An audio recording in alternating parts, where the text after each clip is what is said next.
You want to know how it started? I'll tell you. I was banging on that damn door with everything I had in me, fists, elbows, even my forehead when my hands gave out, pounding like a wild woman, screaming her name. Let me out, Sarah. You open this door right now. And you know what she did? She turned the volume up on the TV. I could hear it, some stupid game show laughing at me through the cracks of that cheap, hollow door. I kicked it. Till my toes went numb. I yelled every curse word my mama would have slapped me for back in the day. My heart slammed against my ribs like it was trying to claw its way out of my chest. And the whole time, I kept thinking. Maybe if she hears me cry. Maybe if she hears me say her name the right way, real soft, like I used to when she was sick as a little girl. I tried. I whispered through the crack like a fool. Sugar, please, don't do this to your mama. Nothing. Not a goddamn thing. It wasn't just the door that shut that day. It was everything. The years I spent giving her the best parts of me, the meals I went without so she could eat, the nights I stayed awake sewing patches on her clothes so the kids at school wouldn't tease her. All of it slammed shut in my face. You ever felt that? That moment when you realize love, real, bleeding love, doesn't guarantee a thing? She locked me up like an old coat she was tired of seeing hanging by the door. Not even worth the space I took up. And I still, God help me, I still loved her. I slumped down against that door, slid to the floor like a broken puppet. My body just quit. My knees gave out, my hands fell open, and the pounding in my head was louder than the blood roaring through my ears. I could smell the dust in the carpet. Feel the splinters in the cheap wood scratching my back. Taste the metallic sting of my own breath in the dry air. I don't know how long I sat there. Hours. Maybe years. Looking back, I should have seen it coming. Should have known when she stopped calling me Mama and started calling me her. Her needs too much help. Her can't be left alone. Her is the reason I can't have a life. Funny how you can live with someone your whole life and miss when they stop seeing you. There were signs, sure. The way she rushed me through grocery store trips like I was dead weight.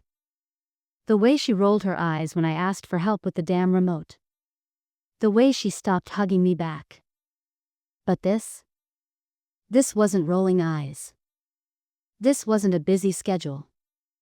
This was deliberate. Calculated. A decision. She decided. She decided I wasn't a mother anymore. I was a problem. I pressed my ear against that door, hoping, Lord, hoping, to hear her pacing, some sign she was feeling guilty, second-guessing herself. All I heard was the crinkle of a chip bag. A commercial jingle. Her laughter. She was laughing. I think that's what broke me first. Not the door. Not the room. Her laughter.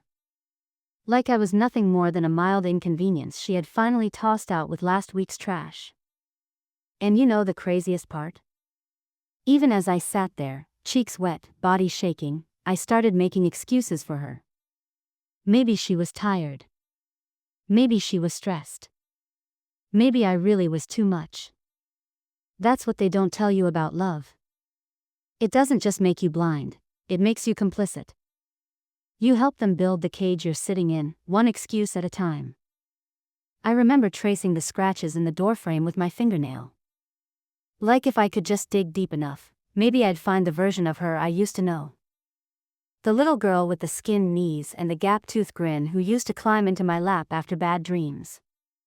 But she was gone. Gone long before that door ever slammed. And me?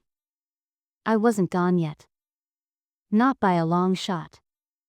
Something inside me, something old, something angry, started to crack through the hurt. A voice I hadn't heard in decades. A voice from deep down in my bones. Saying, "You are not nothing. You are not invisible. You are not disposable. I wiped my face with the sleeve of my sweater. Sat up straighter. Rolled my sore shoulders back. If she thought a locked door was gonna be the end of me. If she thought I'd just fade away nice and easy like an old song nobody sings anymore. She didn't know the woman who raised her. She forgot. Well, I hadn't. And sitting there, back against the door that was meant to break me, I started planning. Planning the first small rebellion. The first crack in the wall she'd built around me. And Lord help her. Lord help her when I found the way out. Because if you back an old woman into a corner, you best pray she doesn't remember all the things she survived to get there. When you've spent your whole life giving, it doesn't happen in one big, dramatic moment. It's little pieces of you chipped off over time. You hand them out like candy without even thinking. At first, it feels good. Necessary. Right. You're the mother. The wife. The daughter. It's what you're supposed to do, isn't it? I used to think so. I used to believe that giving was the way you proved you loved someone. That the more you gave, the more they would know, without a doubt, that you loved them enough. That you were enough. I used to believe love was measured by sacrifice. How small you could make yourself for someone else's comfort. How invisible you could become if it meant they could shine. I gave up everything, piece by piece. I gave up the college scholarship when I got pregnant at 17. I gave up dreams of moving to Nashville and singing on some smoky stage because diapers and formula didn't pay for themselves. I gave up sleep, God knows I gave up sleep, sitting up all night with sick babies, and later, with a sick husband who wasted away in that bed after the cancer took hold. I gave up money, letting bills stack up so Sarah could have new shoes for school, so the other girls wouldn't laugh at her. I gave up my body, my youth, my health. I gave it all away with a smile because I thought that's what good women did. Good mothers. Good wives. Good daughters. And if you had asked me back then, I would have said it was worth it.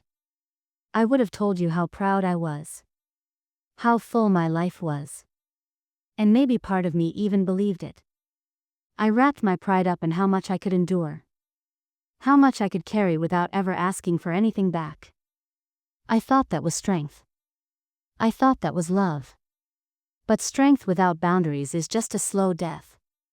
A death nobody bothers to mourn because you were the one who taught them you didn't matter. Sarah, she was the center of my world from the minute I first held her. Lord, she had a set of lungs on her, came into this world screaming like a fighter.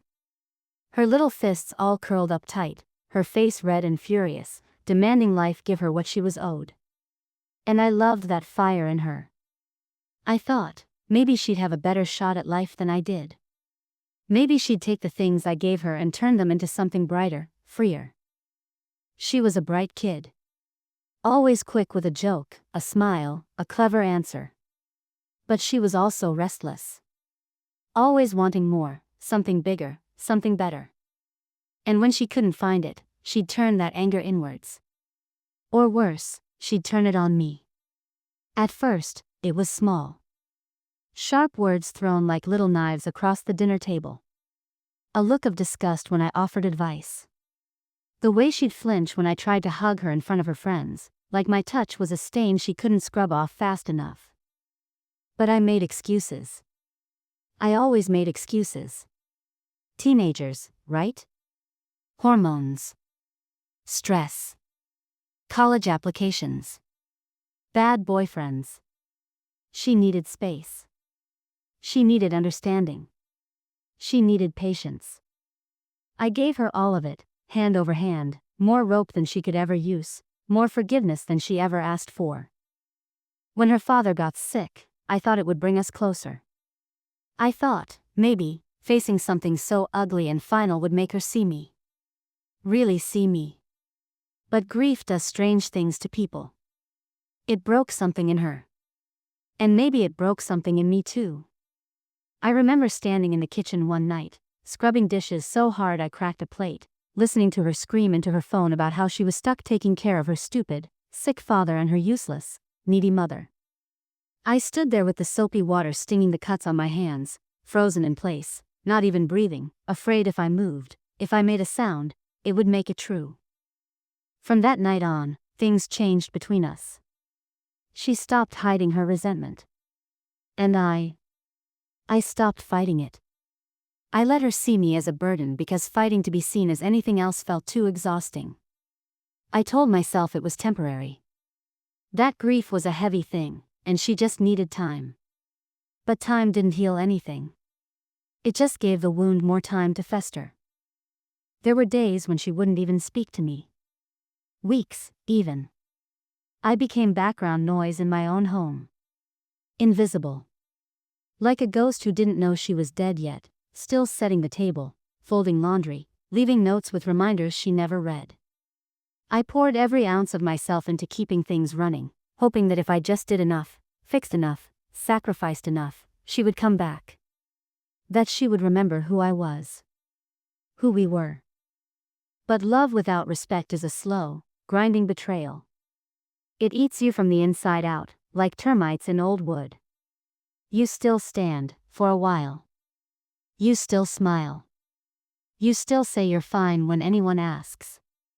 But inside, you're hollow. Every promise you made to yourself, every dream you tucked away for later, every silent prayer you whispered into the dark, gone. Forgotten. I remember one Tuesday afternoon. It was raining, the kind of thick, heavy rain that soaks you to the skin even if you're only out there a second, and I was sitting by the window, watching the drops race each other down the glass. She came home, threw her bag on the floor, and brushed right past me without a word. I opened my mouth to say hello, to ask how her day was, and before I could even get the words out, she said, "Don't start, okay? I'm tired." Like I was some yapping little dog she had to shoo away. I sat there, the words dying in my mouth, and I thought, when did I become so easy to dismiss? When did the woman who fought for her, worked 2 jobs for her, stayed up all night praying over her fevers, become nothing more than an annoyance she couldn't be bothered with? The worst part is, I still loved her. I still made her favorite dinner that night. Still folded her laundry. Still left a little plate of cookies on her desk the way I used to when she was a little girl studying for exams. Hoping maybe some part of her would remember. Hoping some part of her still saw me. But you can't make someone love you right. You can't give enough to fill a hole in someone else's heart if they're determined to keep digging it deeper. You can only give until there's nothing left to give. And that's exactly where I ended up, empty. There was a time I had dreams of my own. Before the diapers and the bills and the bad news and the late nights alone with crying babies and sick husbands and silent prayers. Before I traded my name for titles, mama, wife, caretaker. Before I forgot that I was ever more than what other people needed from me. I loved music once. Used to sing at church, before life got heavy and hard. Used to dance barefoot in the kitchen to old Motown records, laughing until I couldn't breathe. I loved books, too, mysteries mostly. Loved getting lost in someone else's world for a while. I loved sitting under the big oak tree in the backyard, sketching the way the light filtered through the leaves. I loved things. I loved me. But somewhere along the way, I decided that loving others meant letting go of all that. Like being a good mother required a funeral for every piece of myself that wasn't about them. And Lord, did I have a lot of funerals over the years. Little ones nobody saw but me. Little burials in the dark corners of my heart. And standing there behind that locked door, I realized something no one had ever taught me. Love isn't supposed to erase you. I sat there thinking about all the times I said yes when I wanted to say no. All the times I smiled when I wanted to cry. All the times I let them believe I didn't need anything, didn't want anything, because I thought that made me good. That made me worthy. I sat there and I realized. Maybe the real betrayal wasn't just what Sarah did to me. Maybe the real betrayal was what I let happen to myself. And for the first time in decades, something deep inside me whispered. No more. No more dying by inches.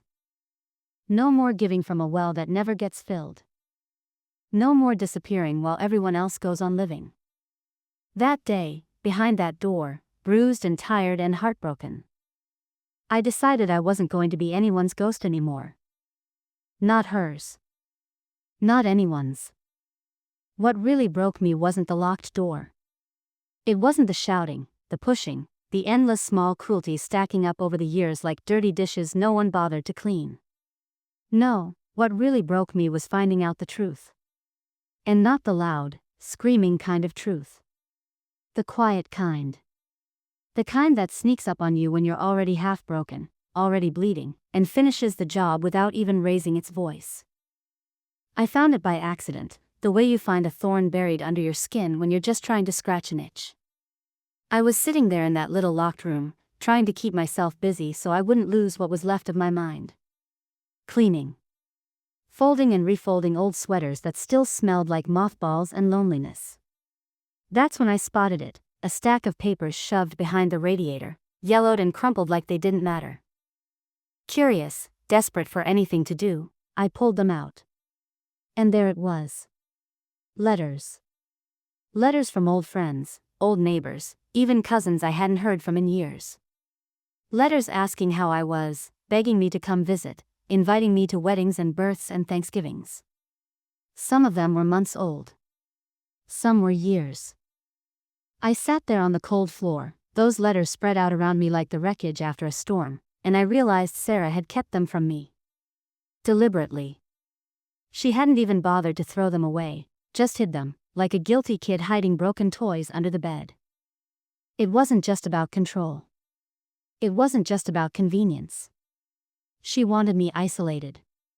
Alone. Forgotten. And for what? To make it easier to hate me? To make herself feel better about locking me away if she convinced herself nobody else wanted me either?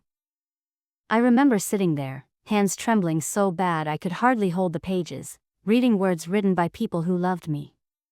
People who missed me. People who thought I'd disappeared by choice. I could hear my heartbeat in my ears, a slow, heavy drum pounding against my ribs. I wanted to scream. I wanted to tear the door off its hinges, run down the street, bang on every neighbor's door and shout, "I'm still here. I'm still alive." But I didn't. I sat there in that cold, stale room, drowning in a grief bigger than any I had known before. It wasn't the betrayal that broke me. It was realizing how easily I had let it happen. How quickly I had disappeared from my own life. My body knew before my mind caught up. My hands went numb. My feet tingled like they were waking up from a long sleep. My head swam like I was caught between two worlds, the one where I mattered, and the one Sarah had built for me where I was nothing but an inconvenience. And somewhere, deep inside, an old, buried part of me started to stir. The part of me that used to dance barefoot in the kitchen. The part that used to sing loud enough to make the windows rattle. The part that used to believe she deserved good things. I leaned back against the wall and let the tears come. Not the hot, angry tears from before. These were slow. Heavy. Old. Tears for every time I had swallowed my pride. Tears for every time I had told myself it didn't matter. Tears for the woman I used to be. Sitting there, surrounded by crumpled pages and broken promises, I finally admitted something to myself. Something I had been too proud, too scared, too stubborn to say out loud. I wasn't happy. Hadn't been happy for a long, long time. I thought about all the years I spent twisting myself into knots to be what everyone needed. Thought about the birthday parties I planned that nobody remembered, the late-night rides to pick up drunk teenagers who barely said thank you, the hospital visits, the sleepless nights, the endless giving. And in return, I got a locked door and a turned back. And the worst part, the part that made my chest ache and my vision blur, was realizing I had taught them how to treat me. I had trained them to believe my needs didn't matter. That I would always be there, quietly, invisibly, no matter how they ignored me, no matter how they used me up. I did that. Out of love, yes. Out of devotion.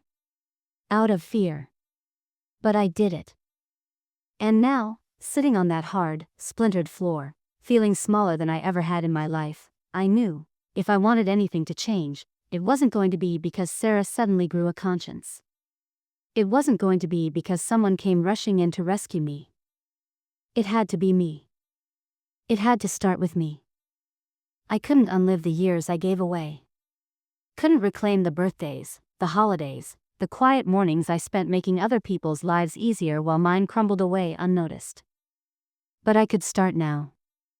I could choose, for once in my life, to see myself.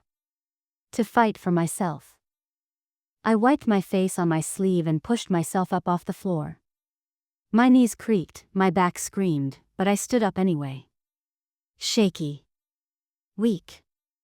But standing. I gathered those letters into a neat pile and tucked them into my sweater, close to my heart. Proof that I wasn't as forgotten as Sarah wanted me to believe. I looked around that little room, that sad, stale box they had shoved me into, and I thought about the woman I used to be. The woman who laughed too loud, who loved too fiercely, who believed, deep down, that she was worth something. She wasn't dead yet. No. She was waking up. And the world, Sarah, they weren't ready for her. Not yet. But they would be. I knew right then that it wouldn't be fast. It wouldn't be easy. But one way or another, I was going to break free. Not just from the door, or the house, or Sarah's cold indifference. But from every invisible chain I had ever wrapped around myself. I wasn't going to beg to be loved anymore. I wasn't going to wait for permission to be happy. I wasn't going to apologize for wanting, for needing, for existing. That part of my life, the part where I sat quietly while the world passed me by, it ended on that cold, splintered floor. It ended when I found those letters. It ended the moment I realized I wasn't crazy, or forgotten, or alone. I was still here. I was still me. And I was done being invisible. The first time I stood up for myself was so small, you might laugh if you weren't paying attention. It didn't feel like a revolution. It didn't feel like fireworks or shouting or doors slamming open. It felt like breathing after holding it too long. It felt like standing up on shaky legs after being buried alive for years. It was nothing, and it was everything. I asked for the window to be left open. That's it. A crack of fresh air, a sliver of sky. A ridiculous, foolish, utterly ordinary request. Sarah had come in, plate of food balanced on her hand like she was feeding a stray cat, her face set in that tight mask she wore now whenever she had to deal with me. She set the plate down without looking at me and turned to go. And I, small and quiet and half of myself, said, "Leave the window open, would you?" She froze. Just for a second. Like she couldn't believe I'd spoken, let alone asked for something. She turned her head, narrowed her eyes, looked at me like I was a puzzle she hadn't planned on solving today. "You'll get cold," she said. Not a question. A dismissal. But I just shook my head. I want it open. She huffed, rolled her eyes, and left. The window stayed open. The air that drifted in was damp and a little sour, full of the smells of a world I hadn't touched in too long. Wet grass, car exhaust, something frying in a kitchen 2 houses down. I breathed it in like it was salvation. It was a stupid thing. A tiny thing. But standing there, feeling that cool air brush my face, I knew it was the first crack in the shell I'd let grow around me. The first breath of a different life. After that, small victories started to add up. I talked to myself differently. I stopped calling myself stupid under my breath when I dropped things or forgot something. I stopped apologizing every time I needed help standing up or remembering what day it was. I stopped treating myself like a burden just because she did. It wasn't easy. The voice she had planted in my head, the voice life had watered and tended all these years, didn't go quiet just because I wanted it to. It whispered, constantly, ruthlessly, "You're too much. You're a problem. You're better off silent." But every time I chose to ignore it, every time I chose to believe I deserved a sliver of sunlight, a crack of a window, a breath of fresh air, that voice got a little quieter. A little weaker. I started to change my surroundings, too. First thing I did was move the chair. It sounds silly now, but that damn chair had been facing the blank wall for months. A punishment, or maybe just an afterthought, but it made every hour feel like a sentence. So I dragged it, slow, inch by inch, cursing under my breath, until it faced the window. There. I could see the world again. People walking dogs. Children playing tag. Clouds rolling by. Proof that life still moved, even if Sarah tried to trap me in stillness. Proof that I could still belong to the world, even if she didn't want me to. The neighbor's grandson was the next unexpected miracle. A wiry, scrappy boy with a head of messy curls and a laugh that reminded me of better days. He started showing up by the fence while Sarah was gone. Pretending to chase a ball, or lean against his bike, sneaking shy little waves at me when he thought no one was looking. One afternoon, he tossed a ball too hard, and it bounced off the side of the house with a thud. When he scrambled after it, he found me sitting by the window. He grinned, big and easy, and said, "Hi, lady," like I was just any neighbor, not the woman locked away behind dusty glass. "Hi yourself," I said back. That tiny exchange, 2 words, a smile, felt like a lifeline thrown across an ocean. He started waving every day after that. Some days, he'd sneak flowers through the slats of the fence. Scraggly little dandelions, mostly, or clovers, or once, a bright purple wildflower that looked too beautiful to be real. I tucked them into a chipped coffee mug on the windowsill like they were treasures, because to me, they were. Not everyone was happy about the new me, of course. Sarah noticed. She didn't say anything outright at first, she's too smart for that, but the little slights grew sharper. The food came colder. The visits shorter. She snapped at me over nothing, muttered under her breath like I was a stubborn stain she couldn't scrub out. I could feel her anger like static in the air, prickling against my skin. She didn't like the cracks forming in the walls she'd built around me. She didn't like that I was asking for things, smiling at strangers, moving my chair without permission. She liked me better silent. Invisible. Too bad. Every act of rebellion, no matter how small, stitched me back together, one thread at a time. A cup of hot tea I made myself when she forgot. A scarf I knitted from leftover yarn, wrapping myself in warmth no one else bothered to offer. A song hummed under my breath, old, scratchy, off-key, but mine. The more I moved, the more I lived, the more I remembered who I was. I wasn't just Sarah's mother. I wasn't just a burden. I wasn't just an old woman counting down days. I was a whole person. Still. The day the first real storm hit was a Tuesday. Fitting, somehow. Tuesdays had always been the worst for me, back when life was busy and full. Tuesdays were when the weight of the week caught up to you, when the promises you made on Sunday started to feel heavy, when the cracks showed. Sarah came in later than usual, flustered and sour, her mouth set in that hard line. I could tell something had gone wrong, traffic, maybe, or work, or her own miserable heart clawing at her, and she needed somewhere to pour it out. She saw me sitting there, knitting clumsy stitches with old, faded yarn, the window cracked open to the smell of coming rain, and she snapped. "What are you doing?" she barked, like I had committed some terrible crime. I didn't look up. Didn't flinch. Didn't apologize. "Living," I said. Simple as that. She stared at me like I had grown another head. Like the words didn't make sense coming from my mouth. And for the first time, I saw something flicker in her eyes. Not anger, not annoyance, but fear. She realized she couldn't control me the way she used to. That terrified her more than anything. Good. I wasn't looking for a fight. I wasn't looking to hurt her. But I wasn't going to shrink for her anymore, either. Not for her. Not for anyone. The first step toward freedom isn't kicking down the door. It's refusing to bow to it. It's standing tall in the space they tried to make small enough to crush you. It's knowing that even if nobody else claps for you, even if nobody else notices, even if they hate you for it, you are enough. And standing there, wrapped in my own colors, breathing my own air, touching the world again through the crack of a stubborn old window. I finally knew it. I was enough.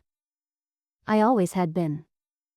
It came on a Thursday, that moment that changed everything. Funny, isn't it? How the world can tilt on an ordinary day, no warning, no music swelling in the background, just a breath, a blink, and then nothing is ever the same again. Sarah had been sloppy lately, rushing in and out, distracted, half-assing the little rituals she used to keep me contained. Maybe she thought she had broken me enough that it didn't matter anymore. Maybe she thought whatever spark had flickered up inside me would burn out on its own. She forgot something important that day. People who survive cages don't stop dreaming about the door. The door had been left unlocked. Not swung wide open, no grand invitation, no neon sign blinking, freedom this way. Just a slip. A crack. A mistake. A single moment where her carelessness met my rising will. I didn't rush it. Didn't even get up right away. I sat there for a while, breathing through the fear clawing at my ribs. Freedom sounds beautiful when you don't have it. When it's sitting right in front of you, close enough to touch, it's terrifying. Because it means you have no more excuses. No more waiting for rescue. No more pretending you're helpless. Eventually, I stood. My knees cracked like firecrackers. My hands shook when I touched the doorknob. But I turned it anyway. And when the latch clicked open under my palm, the sound was so loud, so impossible, that I half expected the world to come crashing down. Nothing happened. Just silence. And the hallway. And the whole world waiting on the other side. I stepped out like a ghost. Careful, cautious, expecting Sarah to appear out of nowhere, fury in her face, dragging me back by the wrist like a bad child. But she wasn't there. No one was.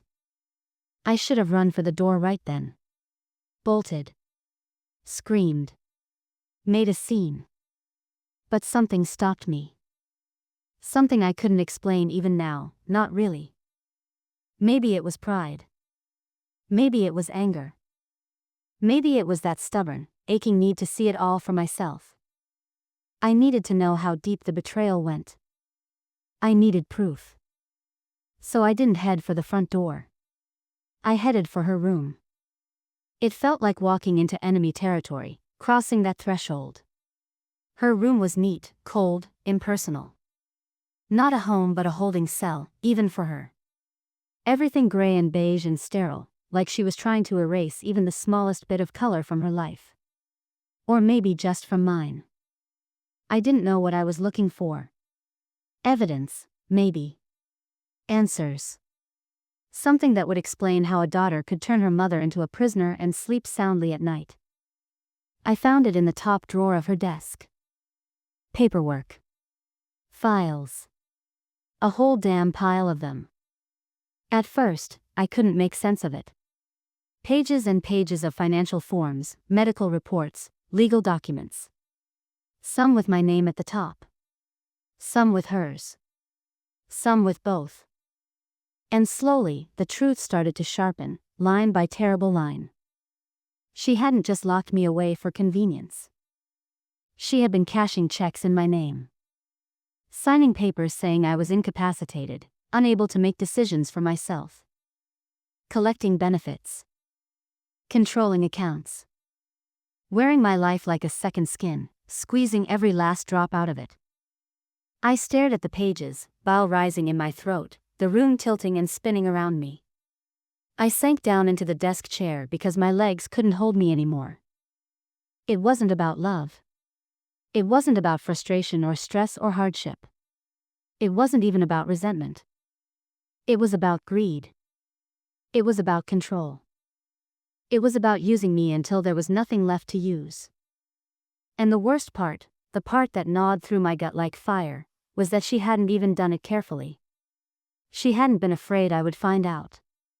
She didn't believe I could. Didn't believe I mattered enough to worry about. I sat there for hours, I think, reading every word, tracing every signature. Watching the story of my own erasure laid out in black and white. It made me wonder, who was I now? If not a mother. If not a burden. If not a caretaker or a cook or a nurse or a paycheck. If not someone else's convenience, who was I? There's a special kind of pain that comes from realizing the people you love most don't see you as a person anymore. Just a job. A duty. A number on a piece of paper. But there's also a strange, savage kind of freedom in it.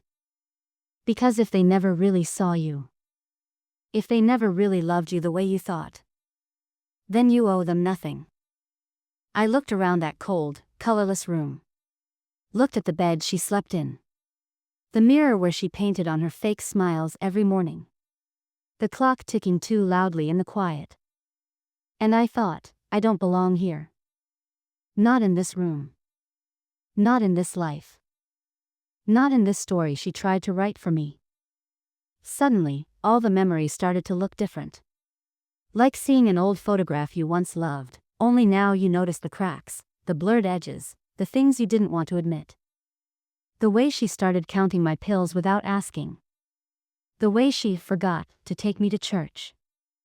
The way she told the neighbors I was getting confused when I dared to ask questions. It wasn't care. It was control. It wasn't love. It was ownership. That night, I sat by the window in the living room, watching the last light drain from the sky, and I made a promise to myself.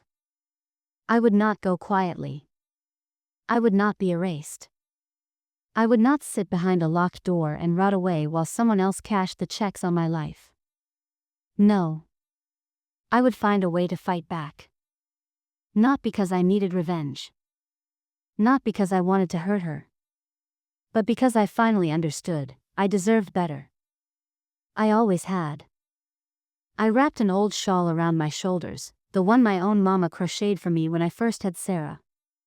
I held it tight, feeling the rough, scratchy yarn against my skin, and I remembered who I came from. Strong women. Proud women. Women who built lives with bare hands and stubborn hearts. Sarah had forgotten that blood runs hot and fierce in my veins. But I hadn't. And soon enough, neither would she. Because that was the last night I ever sat there, waiting for life to happen to me. From that moment forward, I wasn't waiting for permission. I wasn't waiting for rescue. I wasn't waiting for love that had already turned its back. I was choosing myself. For the first time in my life, I was choosing me. The first thing I did was change my appearance. It wasn't much, not anything anybody else would have noticed. But for me, it was a declaration of war. I found an old pair of scissors tucked away in the kitchen drawer, blades rusted, handles sticky. Probably hadn't been used since Sarah was a teenager. I took them back to my room, sat in front of the little mirror she left hanging crooked on the wall, and stared at myself for a long time. Not the way you glance in a mirror to check your hair or your teeth, but really stared. The woman staring back was tired. Wrinkled, sagging, forgotten. But somewhere, if you looked close enough, you could still see her, the girl who sang in church choirs, who danced barefoot in thunderstorms, who believed she was meant for something more than kitchens and waiting rooms and polite smiles. I took a deep breath, lifted the scissors, and started cutting. Chunky, uneven clumps of gray hair fell to the floor like dead leaves. I didn't care how it looked. I wasn't trying to be pretty. I wasn't trying to be anything for anyone else anymore. I was carving out a space in the world for myself, blade by rusty blade. When I was done, I looked different. Wild. Lighter. Like maybe I could still outrun the life that tried to drown me. After that, I knew I couldn't stay passive, couldn't sit by the window and wait for Sarah to screw up again. I needed a plan. Strategy. Purpose. Because Sarah wasn't going to hand me my life back out of guilt or love or even shame. No, I had to take it. Quietly, smartly, without giving her a reason to bolt the door tighter or cut me off completely.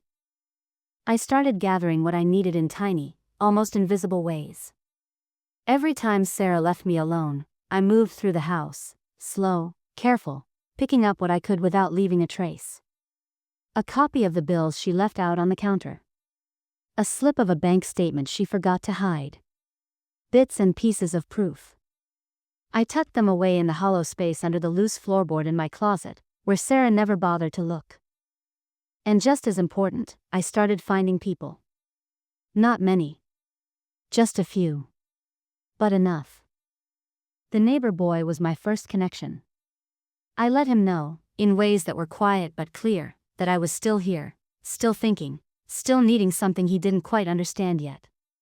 Then there was Mrs. Hanson down the block, a sharp-eyed widow who always minded everyone's business, bless her nosy old heart. I started waving to her from the window every afternoon. Smiling. Making sure she remembered I existed. Little by little, I stitched a web around myself, weak at first, fragile as spider silk. But strong enough, eventually, to catch me if I fell. And in between these small victories, I did something else, something even harder. I started caring for myself again. Not the way Sarah said she cared for me, pills and checklists and barely disguised contempt. Real care. Soul care. I found an old book under my bed, a mystery novel I must have bought years ago and forgotten. I read it cover to cover, savoring every twist and turn like a starving woman at a feast. I pulled out my old knitting needles and started stitching together scarves with leftover yarn, not because I needed scarves, but because I needed to make something. Needed proof that my hands could still create, not just serve. I even dug out an old hymnal and sang, off-key and croaking, into the empty room. None of it was dramatic. None of it was big enough to make a movie about. But it was mine. And every tiny act, every small piece of joy reclaimed, made me stronger. I could feel the confrontation building, like a summer storm swelling heavy in the distance. I could feel it in the way Sarah started watching me out of the corner of her eye, uneasy, sensing something slipping out of her control. In the way the air in the house crackled, tense and brittle. I didn't know when it would happen, or how. Only that it was coming. And this time, I would be ready. I wasn't scared of her anymore. That was the biggest change of all. Because for years, I'd been afraid. Afraid of making her angry. Afraid of pushing too hard, asking for too much. Afraid that if I stood up, I'd lose whatever scraps of love and approval she still tossed my way. But sitting by that window, watching the world turn golden in the late afternoon light, I realized something simple and terrible and beautiful. Love given out of fear isn't love at all. And I was done living in fear. Sarah could rage. She could slam doors. She could call me names. But she couldn't unmake me. She didn't own my voice. She didn't own my mind. She didn't own my soul. I had thought for so long that survival meant being small. Being quiet. Being easy. But real survival, real living, meant taking up space. It meant standing tall even when the world tried to shrink you down to nothing. And I was ready to stand. I was ready to speak. The storm was coming. And this time, it was coming for her. I chose the place carefully.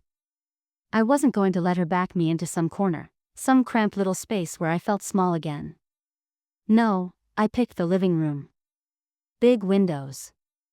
Open air. Sunlight pouring in across the old wood floor like a spotlight. If I was going to take my life back, I wanted to do it standing in the light. I waited until a Saturday morning, the time when Sarah usually dragged herself out of bed late, grumbling about errands she didn't want to run. I sat there in the armchair by the window, back straight, hands folded in my lap, waiting for her. Calm. Ready. When she finally stumbled in, rubbing sleep from her eyes and already frowning, she stopped short. She could feel it, the shift in the air. She squinted at me like I was something she didn't recognize. And I wasn't. Not anymore. "What are you doing?" she snapped, defensive already. I didn't move. Didn't flinch. I just looked at her, steady and sure, and said, "Sit down, Sarah." The way her eyebrows shot up, you'd have thought I'd spoken in tongues. She laughed, a short, sharp bark of disbelief, but something in my face must have told her this wasn't a game. She dropped her bag on the floor and sat down, arms crossed, body stiff. Good. Let her be uncomfortable. Let her squirm. For years, I'd been shrinking to fit inside the little box she built for me. Now it was her turn to sit in a box of my making. "I'm not going to be quiet anymore," I said. My voice was low, even, but it carried. "I'm not going to pretend I don't see what you've done." She opened her mouth, to deny it, to lie, to twist the truth like she always did, but I raised one hand, slow and firm, and she stopped. "No," I said. "You're going to listen." And for the first time in a very long time, she did. I told her everything. I laid it all out, piece by piece, like broken glass on a table. The letters she hid. The money she stole. The lies she spun to the neighbors, the doctors, the banks. I didn't scream. I didn't cry. I just told the truth, steady and relentless, the way a river wears down a mountain. She tried to interrupt, of course. Tried to weasel and backpedal and make excuses. But I didn't let her. Every time she opened her mouth, I cut her off with a word, a look, a silence that spoke louder than any shouting ever could. When the tears came, and they did, I didn't back down. I didn't rush to comfort her. I didn't soften my words to spare her feelings. Because those tears weren't for me. They were for her. Her fear. Her guilt. Her crumbling kingdom. And I had no sympathy left for a queen who built her throne on my bones. "You treated me like a burden," I said, voice shaking only a little now. "You turned me into a paycheck. You locked me away like a secret you were ashamed of. And still, I loved you. Still, I prayed for you. Still, I hoped." I leaned forward, the afternoon light burning gold across my hands. "But hope is not a leash," I said. "And love is not a cage." She said nothing. Just stared at me, face pale, mouth working soundlessly like a fish pulled from the water. Good. Let her sit in it. Let her feel the weight of it. For years, I'd carried it alone. It was her turn. I stood up then, slow but sure, every joint in my body aching and singing with the effort. "I'm leaving," I said. Her head jerked up, shock rippling across her face. "You can't," she said, voice small, pitiful. I smiled. Not cruel. Not mocking. Just sad. "I can," I said. "And I will."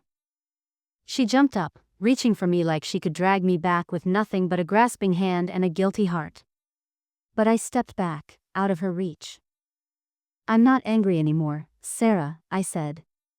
"I'm not here to hurt you. But I'm not here to save you either. You made your choices. Now I'm making mine." She stood there trembling, and for a moment, just a moment, I saw a flash of the little girl she used to be. The one who clung to my skirts during thunderstorms. The one who thought I could fix anything. But I couldn't fix her. I couldn't even fix myself until I stopped trying. I walked to the door, slow and steady.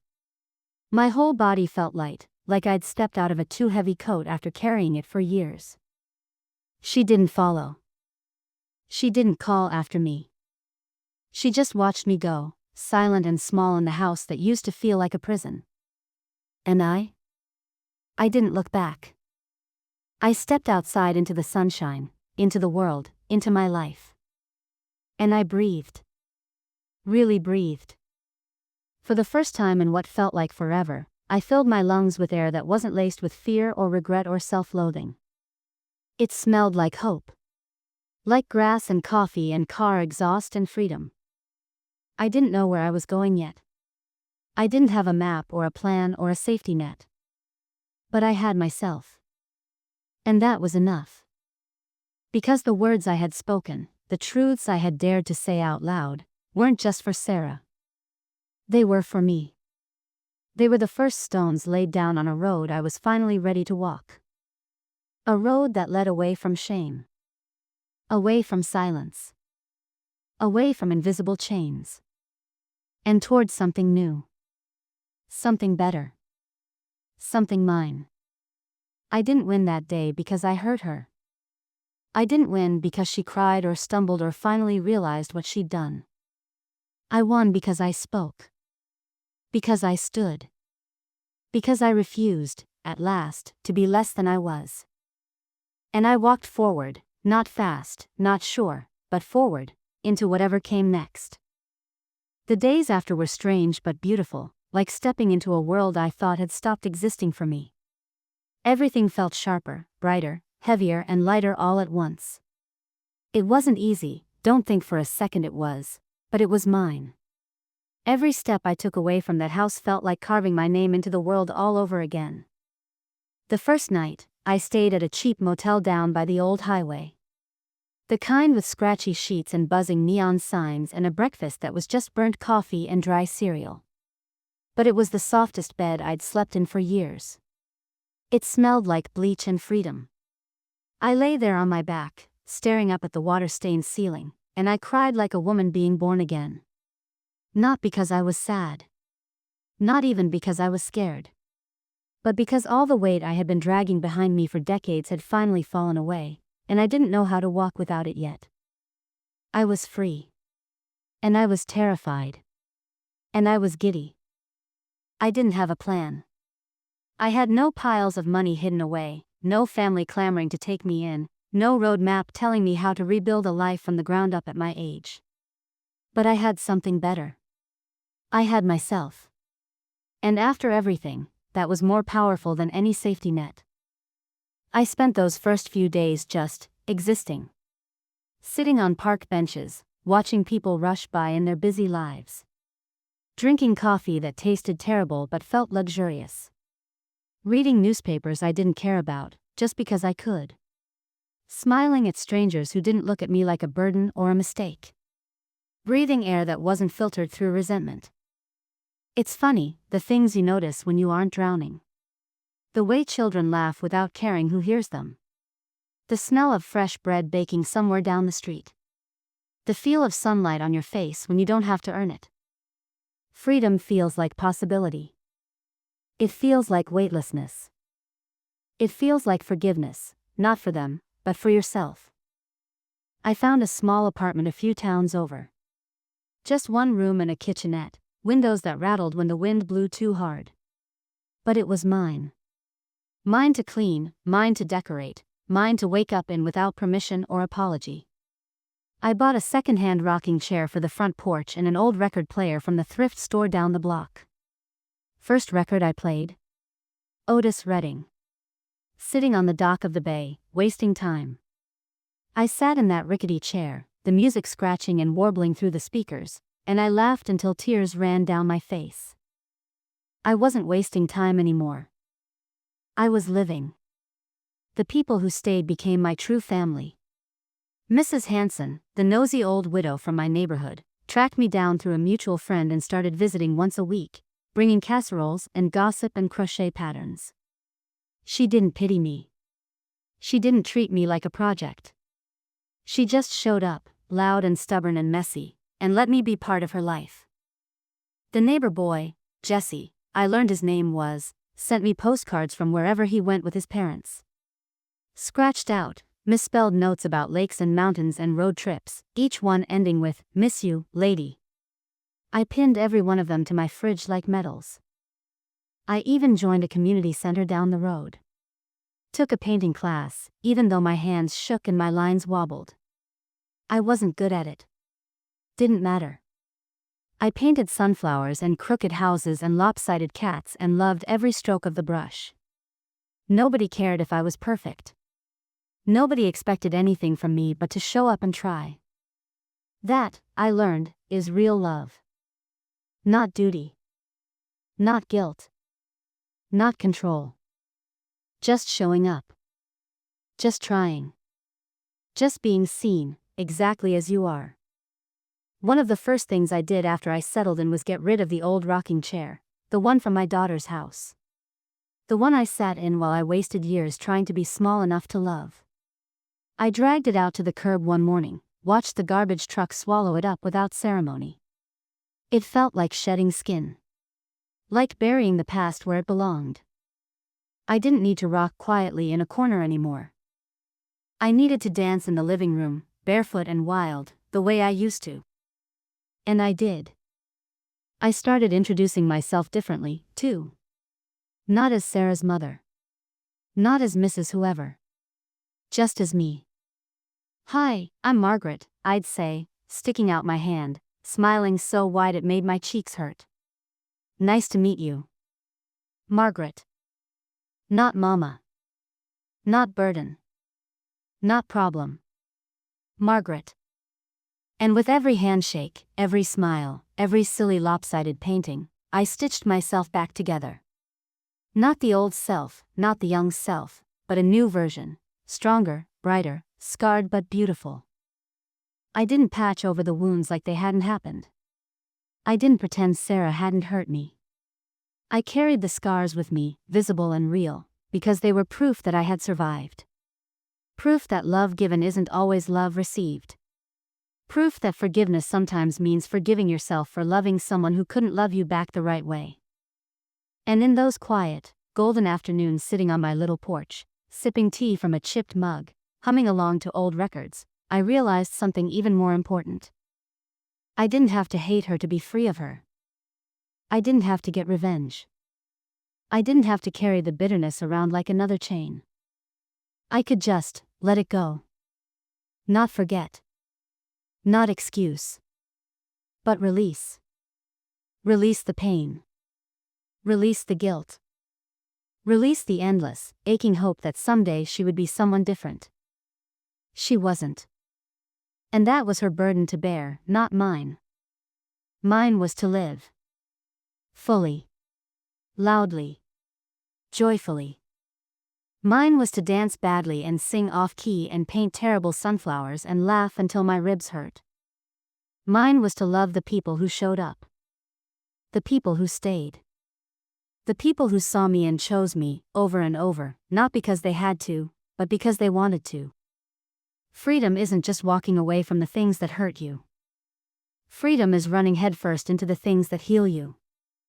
And every step I took away from that house, every step I took toward myself, was a victory. I didn't just survive. I bloomed. The gathering wasn't big. Nothing grand. No banners, no speeches. Just a few people crammed into my little living room, laughing too loud, plates balanced on knees, the smell of homemade casseroles and sweet tea hanging thick in the air. Mrs. Hanson brought her famous lemon bars. Jesse showed up with his parents and a fistful of wildflowers he picked himself, and a few of the ladies from painting class trickled in, each carrying something small but precious, a loaf of bread, a worn book, a hand-knitted scarf. It wasn't a birthday. It wasn't a holiday. It was just a Tuesday. And for once, that was enough. I sat there, surrounded by chatter and warmth, feeling more seen, more loved, more alive than I had in decades. Not because I had earned it by shrinking myself down to fit someone else's expectations. Not because I had given and given until there was nothing left. But because I had stood up. I had said, I am here, and I matter, and these people, these beautiful, messy, real people, had answered, we see you. For the first time, I celebrated my own worth without apology. I didn't wait for someone else to tell me I deserved happiness. I didn't wait for permission to enjoy the messy, wonderful life blooming around me. I laughed too hard at bad jokes. I ate 2 slices of pie without feeling guilty. I told stories about the years I used to keep tucked away like bruises. I threw open the windows and let the spring air rush through the house like a blessing. And standing there, in the middle of it all, I realized something simple and stunning. I hadn't just survived. I had created a life worth living. A life stitched together from courage, from stubbornness, from hope. A life that belonged to me.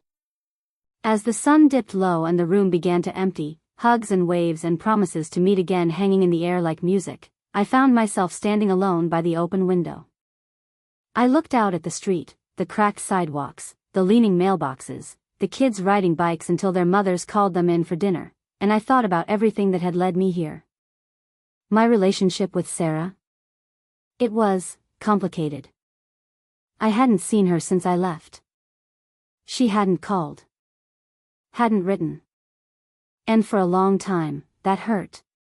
Itched like a wound that wouldn't quite close. But as the months rolled by, I realized something. I didn't need her to heal. I didn't need her to come back, or apologize, or make it right. Because the truth was, she couldn't undo what had been done. And I didn't need fixing. I needed freedom. And I had found it. Some days, I still thought about her. Wondered if she ever looked at the empty chair at her table and thought of me. Wondered if she ever missed the sound of my voice or the smell of my biscuits baking in the oven. Maybe she did. Maybe she didn't. But either way, it wasn't my burden to carry anymore. It was hers. And mine was to live. Later that night, after everyone had gone and the house had fallen into that sweet, humming quiet that only comes after a day well spent, I found myself standing in the middle of the room, looking around. I realized, with a slow, spreading warmth in my chest, that I had come full circle. There, in the center of my life, wasn't grief. Wasn't betrayal. Wasn't loneliness. It was me. My life, built by my hands, fueled by my own stubborn, beautiful heart. If you had told me a year ago that I would stand here, free, whole, surrounded by people who chose me without conditions, I wouldn't have believed you. If you had told me I could walk away from the chains of obligation and guilt and fear and build something new, something better, from the ashes, I would have laughed through tears. But here I am. Breathing. Laughing. Living. Not perfect. Not unscarred. But real. And finally, at peace. I closed the window, turned off the lights, and climbed into bed, pulling the old quilt up to my chin. And as I drifted off to sleep, I smiled. Not because everything was easy. Not because every hurt had been erased. But because I was home. And this time, home was me.